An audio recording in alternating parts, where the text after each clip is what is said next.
اولاد د انسان دپاره په ژوند کې تر ټولو مهم او بهترینه پروژه ده. پوهېږې ولې؟ اولاد نه چې ستا اولاد راځي د هغې ذمهواري ستا ده.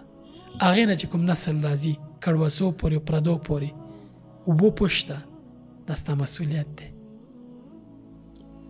ته باید خپل اولاد داسې وروزي چې هغه خپل اولاد وروزي. د هغوی په اجر کې تا ته برخه ده.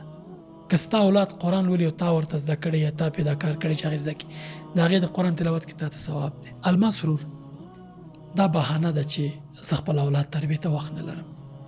ټیک ټاکونو ته ښه وخت لرې، ټوله ورځ د موبایل لاس کې ګوتې پکې سوایپینګ کې ښه وخت ورته لري. مجلسونو کې کښېنې د شپې ناوخته پورې قیسې کې ملګرو دوستان سره کښېنې، بیا اولاد ته وخت نه لري.